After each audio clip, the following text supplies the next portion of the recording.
सुहास। तो सोशियोलॉजी की क्लास में आप लोगों का स्वागत करती हूँ और आज का हमारा टॉपिक है हर्बर्ट स्पेंसर और मैक्स वेबर। हर्बर्ट स्पेंसर और मैक्स वेबर के जो सिद्धांत हैं, बुक्स हैं, उन्होंने उनकी समाजशास्त्र को क्या देन है, इसके विषय में हम आपको विस्तार से बताएंगे। ठीक है बच्चों, हर्बर्ट स्पेंसर एक बहुत प्रमुख समाजशास्त्री थे और इनका जन्म 27 अप्रैल 1820 को इंग्लैंड के डर्बी में हुआ था। बच्चों, इसके पहले अगर आप लोगों ने हमारा चैनल सब्सक्राइब नहीं किया है तो उसको सब्सक्राइब कर दीजिए और उसको शेयर करिए, लाइक करिए और बेल आइकन का बटन दबाइए ताकि आपको हमारे जो है वीडियोस, लेक्चर्स रेगुलर मिलते रहें।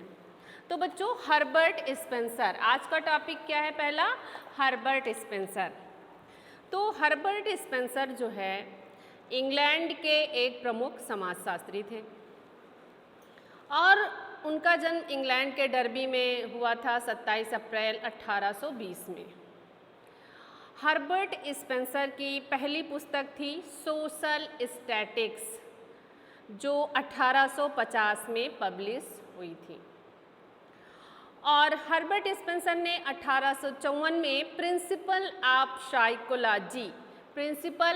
साइकोलॉजी मीन्स मनोविज्ञान के सिद्धांत को उन्होंने, नाम की बुक उन्होंने 1854 में लिखी थी।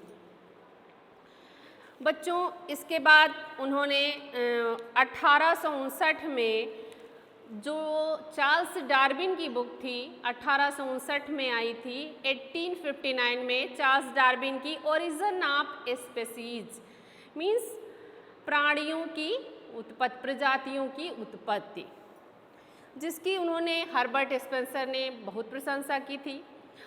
और 1862 में हर्बर्ट स्पेंसर ने अपनी पुस्तक, सबसे महत्वपूर्ण पुस्तक उनकी थी फर्स्ट प्रिंसिपल्स, प्रथम सिद्धांत। फर्स्ट प्रिंसिपल उनकी बुक आई थी 1862 में, जिसमें इन्होंने कहा था, फर्स्ट प्रिंसिपल जो 1862 में हर्बर्ट स्पेंसर की बुक आई थी बच्चों, इसमें उन्होंने कहा था कि समाज शास्त्र को तब तक पूर्ण मान्यता नहीं मिल सकती जब तक सामाजिक व्यवस्था को समझने के लिए प्राकृतिक नियमों को आधार न माना जाए। हमारा सोशल सिस्टम क्या है? सोशल सिस्टम का एनालिसिस करने के लिए, उसको समझने के लिए हमें जो नेचुरल बेसिस हैं, प्राकृतिक आधार हैं, उसको मानना जरूरी था। और उन्होंने कहा, स्पेंसर ने इसके बाद डिस्क्रिप्टिव सोशियोलॉजी लिखी, जो 1875 से 1894 के बीच 8 खंडों में पब्लिश हुई थी। और प्रिंसिपल ऑफ सोशियोलॉजी उन्होंने 1896 में लिखी थी, ये भी कई खंडों में पब्लिश हुई थी। तो बच्चों, हर्बर्ट स्पेंसर पे चार्ल्स डार्विन का बहुत ज़्यादा प्रभाव था। चार्ल्स डार्विन की जो बुक थी ओरिजिन ऑफ स्पीशीज, जो 1959 में आई थी, स्पेंसर ने उसको पढ़ा और उसकी प्रशंसा की और उसका प्रभाव हर्बर्ट स्पेंसर के बौद्धिक लेखों में, समाजशास्त्रीय विचारों में और उनकी पुस्तकों में स्पष्टता हमें दिखाई देता है। तो बच्चों, हर्बर्ट स्पेंसर का एक महत्वपूर्ण जो है सिद्धांत था उद्विकास का सिद्धांत, एवोल्यूशन थ्योरी। उद्विकास का सिद्धांत जो उनका है वो किससे प्रभावित था? वो चार्ल्स डार्विन के प्राकृतिक प्रवरण के सिद्धांत से प्रभावित था और ये सिद्धांत चार्ल्स डार्विन ने अपनी पुस्तक में ओरिजिन ऑफ स्पीशीज में दिया था। तो बच्चों, सबसे पहले हम समझेंगे कि चार्ल्स डार्विन का सामाजिक उद्विकास क्या है, जिसका प्रभाव हर्बर्ट स्पेंसर पे पड़ा और उसी को आधार मानकर, उसी को बेस मानकर उन्होंने अपनी एवोल्यूशन की थ्योरी दी थी। ठीक है, तो बच्चों, पहला सामाजिक डार्विन का उद्विकास का सिद्धांत क्या है? तो बच्चों, डार्विन जो है प्राणियों की उत्पत्ति को कि उन्होंने कहा कि आरंभ में प्रत्येक व्यक्ति का जीवन बहुत सरल होता है और ये दशा अनिश्चित, असंबद्ध समानता की दशा होती है। जैसे कोई भी चीज़, कोई बीज है और उसको हम ये नहीं डिस्क्राइब कर सकते हैं कि किस चीज़ का है, लेकिन छोटा पौधा हो गया, उसकी पत्तियों से हम थोड़ा रिकॉग्नाइज करते हैं, फिर धीरे धीरे वो जो बढ़ने लगता है तब जो है क्या होता है, उसको हम ये कहने लगते हैं कि ये इस चीज़ का पौधा है, ये फल है, इसका ये फूल है। चूँकि वो अनिश्चित असंबद्धता से निश्चित संबद्धता की ओर बढ़ता जाता है।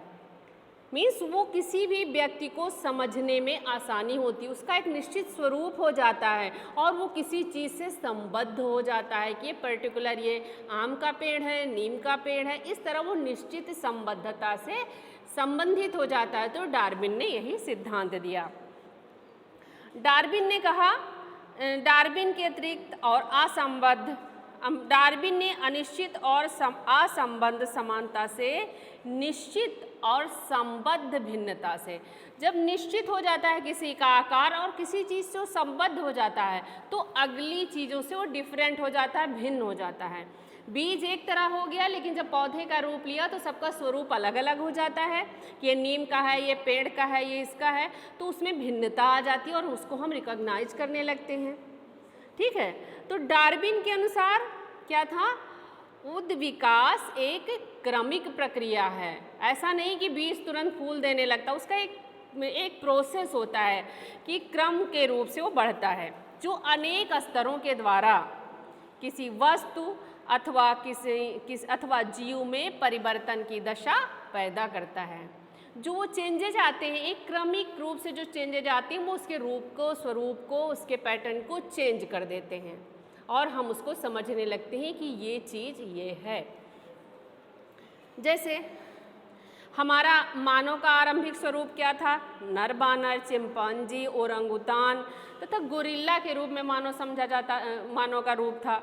लेकिन धीरे धीरे क्या हुआ, दूसरे स्तर पर जब मानव ने दो पैरों पर खड़े होकर चलना शुरू किया, पैरों की बनावट में परिवर्तन आने लगा, पेट का आकार संतुलित हो गया, तो धीरे धीरे उसमें परिवर्तन आते रहे, उसका स्वरूप निश्चित होने लगा और अच्छा होने लगा।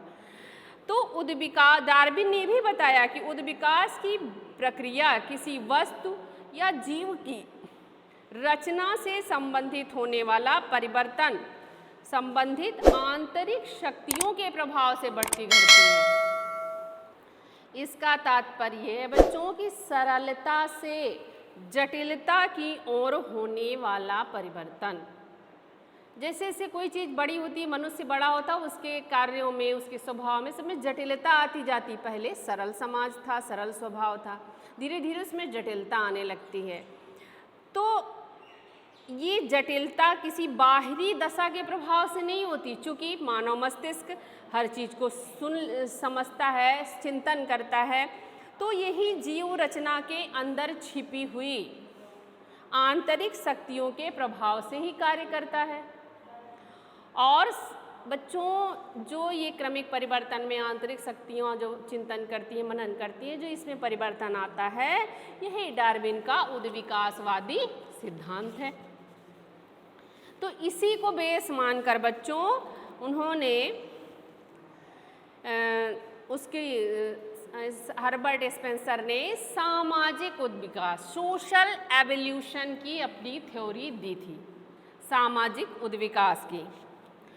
तो मीनिंग ऑफ एवोल्यूशन, इसको समझने से पहले बच्चों, सामाजिक उद्विकास को समझने से पहले हम उसको समझेंगे कि उद्विकास क्या होता है, कि उद्विकास की प्रक्रिया क्या होती है। तो उद्विकास एक निश्चित दिशा में होने वाला परिवर्तन है। तो एवोल्यूशन की उत्पत्ति बच्चों लैटिन भाषा के इवोल्वर से मानी जाती है। और ई का अर्थ इसमें क्या है, ई का अर्थ है बाहर की ओर, तथा वोल्वेयर का अभिप्राय फैलने या प्रकट होने से। कोई चीज़ अपने स्वरूप को फैलाती है या अपना निश्चित स्वरूप प्रकट करती है तो उद्विकास के अंतर्गत आती है। जैसे जैसे प्रकट होने, टू अनफोल्ड मीन्स उसको अनफोल्ड क्या होता है, किसी चीज़ को खोल के देखना।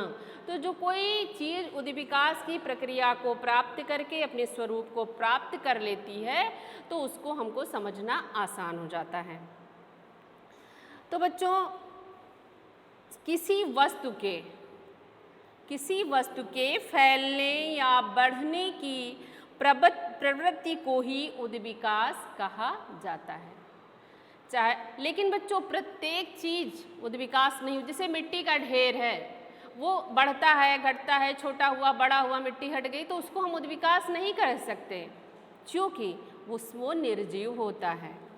ठीक है, तो जिसमें कोई निश्चित संबद्धता होती है और उसका एक क्रमिक परिवर्तन होता है, उसका स्वरूप क्रमिक रूप से परिवर्तित होता है, उसी को उद्विकास कहते हैं। जैसा कि स्पेंसर ने भी बच्चों कहा है कि उद्विकास कुछ तत्वों का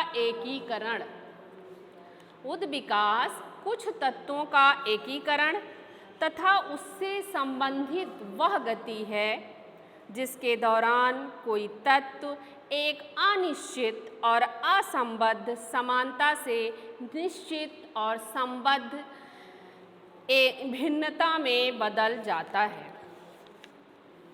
ठीक बच्चों, तो ये तो उद्विकास के संबंध में हर्बर्ट स्पेंसर का स्टेटमेंट था। अब हम जानेंगे कि सामाजिक उद्विकास या सोशल एवोल्यूशन क्या है।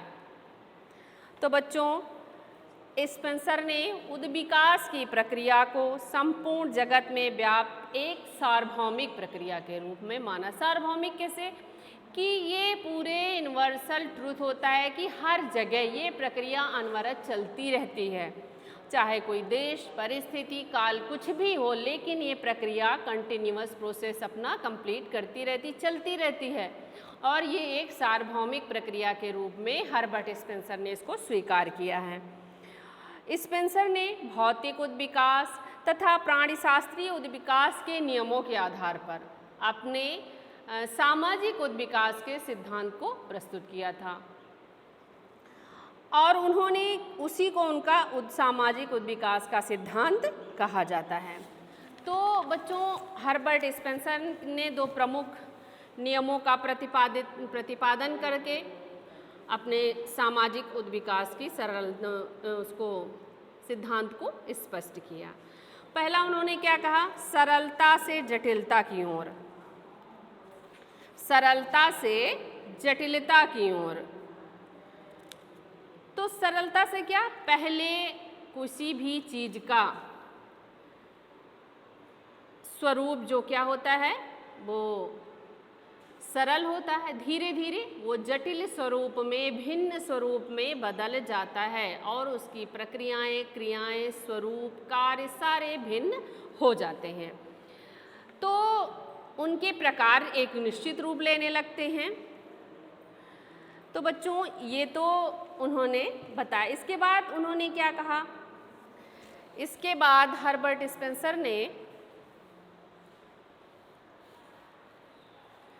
अब ये हर्बर्ट स्पेंसर का आपका सामाजिक उद्विकास का सिद्धांत है। तो उन्होंने क्या कहा, सरलता से जटिलता का नियम, कि कोई भी चीज़ पहले सरल स्वरूप में होती है, इसके बाद उसका स्वरूप जटिल होता चला जाता है।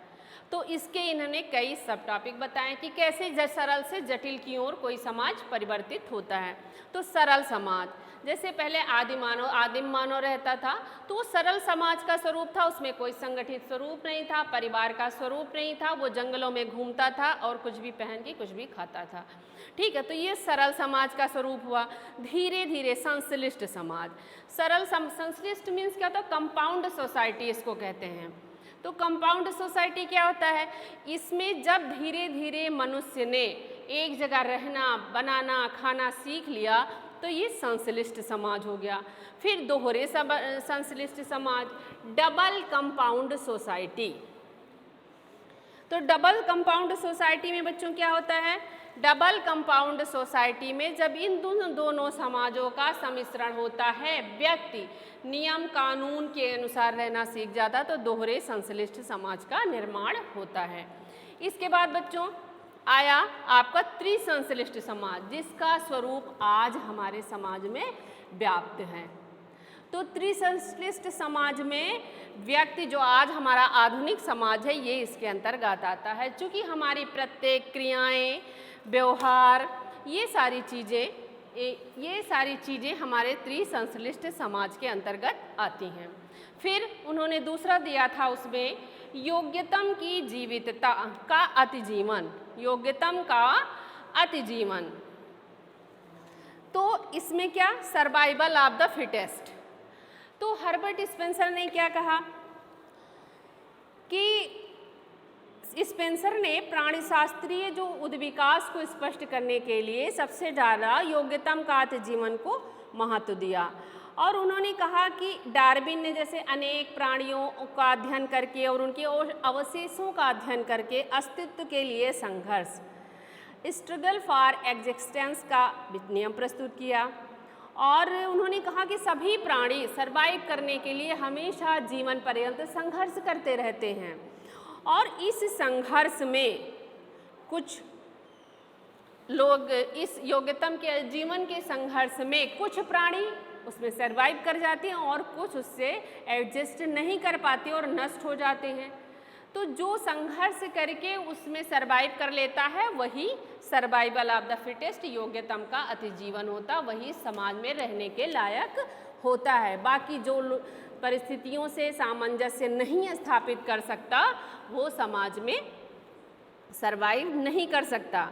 और स्पेंसर ने क्या कहा, स्पेंसर ने अस्तित्व की जगह संघर्ष का प्रयोग किया था। और योग्यतम का अतिजीवन तथा प्राकृतिक चयन की प्रक्रिया, स्पेंसर ने कहा प्राकृतिक चयन की प्रक्रिया, प्रोसेस ऑफ नेचुरल सिलेक्शन। उन्होंने कहा कि प्राणी शास्त्री में जगत में सभी प्राणियों को रहने के लिए, जीवित रहने के लिए प्रकृति में संघर्ष करना पड़ता है, और इस संघर्ष में केवल वे ही प्राणी रहते हैं जो जीवित रहने के लिए सबसे अधिक योग्य होते हैं, और जो प्राणी प्रकृति से अपना अनुकूलन नहीं कर पाते हैं वो इस प्रकृति में नष्ट हो जाते हैं और उनका जीवन समाप्त हो जाता है। तो उनका एलिमिनेशन हो जाता है, जैसे निरस्त जिसको कहते हैं, प्रकृति उनको निरस्त कर देती है, एलिमिनेट कर देती है, तो उनकी मृत्यु। इस प्राकृतिक चयन की यही प्रक्रिया है, और यही बच्चों हर्बर्ट स्पेंसर का सामाजिक उद्विकास का सिद्धांत है। और उनके सिद्धांत में सरलता से जटिलता का नियम और योग्यतम का अतिजीवन है। ठीक बच्चों, अब आपका है मैक्स वेबर। ठीक बच्चों, तो मैक्स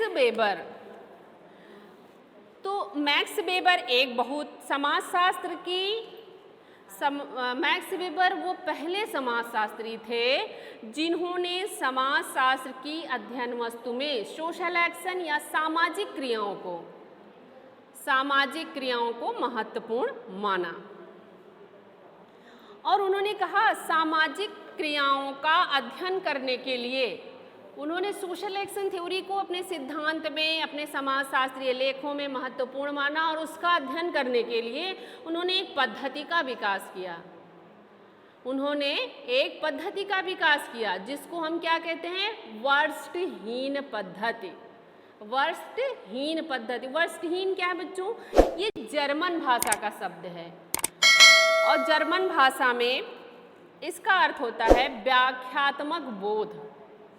तो वस्तुहीन का नाम दिया, और इसी कारण इनके समाजशास्त्रीय अध्ययन को, इनकी विवेचना को वस्तुहीन समाजशास्त्र कहा जाता है। चूँकि इनका जन्म भी वहीं हुआ था, मैक्स वेबर का।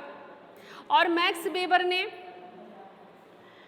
कहा कि वस्तुहीन समाजशास्त्र अध्ययन का वह तरीका है, वस्तुहीन समाजशास्त्र अध्ययन का वह तरीका है जिसके द्वारा हम एक विशेष क्रिया अथवा व्यवहार को इसे करने वाले व्यक्ति के अर्थ और भावना के संदर्भ में व्यक्त व्यक्त करते हैं या हम समझने का प्रयत्न करते हैं। व्याख्यात्मक बोध की पद्धति, इसको जर्मन भाषा में वस्तुहीन सोशियोलॉजी या समाजशास्त्र कहते हैं, जिसके द्वारा मैक्स वेबर ने अपने सारी विवेचना को प्रस्तुत किया था। ठीक है बच्चों, इसके बाद आगे इसी आधार पर उन्होंने प्रतीकात्मक अंतःक्रियावाद, सिंबॉलिक इंटरएक्शनिज्म, इसको प्रतीकात्मक अंतःक्रियावाद या सिंबॉलिक इंटरएक्शनिज्म कहते हैं। तो बच्चों मैक्स वेबर जो है जर्मनी के थे और इन्होंने इसीलिए वस्तुहीन समाजशास्त्र जो है जर्मन भाषा का जो शब्द था उसमें अपनी व्याख्या की। और वेबर ने भी इसे व्याख्यात्मक बोध भी कहा है। ठीक है बच्चों, तो वेबर जो है, वेबर के और 1906 में उन्होंने रूस के तत्कालीन जो पॉलिटिकल इशूज़ थे उससे प्रभावित होकर अनेक लेखों को लिखा। और वेबर की बहुत सी रचनाएं थीं। पहली थी मेथोडोलॉजिकल वर्क्स, पद्धति शास्त्रीय रचनाएं। वेबर की रचनाओं में था कि इसके लिए उन्होंने एक ऐसी अध्ययन, उनके द्वारा एक ऐसी अध्ययन पद्धति को विकसित करना पड़ा जिसके द्वारा सामाजिक घटनाओं तथा मानवीय व्यवहारों का अध्ययन करना संभव हो सका। तो मैथोडोलॉजिकल वर्क्स में, पद्धति शास्त्रीय रचनाओं में मैक्स वेबर ने अपने सभी सिद्धांतों को समझने के लिए ये व्याख्या प्रस्तुत की। दूसरा है इतिहास संबंधी रचनाएं, हिस्टोरिकल वर्क्स। ये 1891 में उन्होंने रोम के खेतिहर इतिहास के संबंध में अपनी ये बुक लिखी थी। फिर उनका आया धर्म का समाजशास्त्र, जो उनकी बहुत फेमस बुक है। सोशियोलॉजी ऑफ रिलीजन, उन्होंने उसमें प्रोटेस्ट नीति एवं पूंजीवादी सार को प्रस्तुत किया। फिर सोशियोलॉजी एंड इकोनॉमिक्स उन्होंने लिखा। और इसके बाद उन्होंने बच्चों कौन कौन सी थ्योरी दी थी? एक थी सोशल एक्शन थ्योरी। फिर उन्होंने नौकरशाही ब्यूरोक्रेसी का भी सिद्धांत दिया था। आपको सोशल एक्शन थ्योरी, उन्होंने सोशल एक्शन बताया था कि कितने प्रकार की क्रियाएं होती, तार्किक क्रिया, मूल्यों पर आधारित क्रिया, भावात्मक क्रिया, परंपरागत क्रियाएं। तो बच्चों ये मैक्स वेबर के सिद्धांत हैं। आप लोग इसको अच्छे से पढ़ लीजिएगा। हर्बर्ट स्पेंसर और मैक्स वेबर के विषय में आप लोग अच्छे से तैयारी कर लीजिएगा। एग्जाम में इससे रिलेटेड क्वेश्चन जरूर आएंगे। तो बच्चों आज के लिए इतना ही। अगली क्लास में हम फिर मिलेंगे।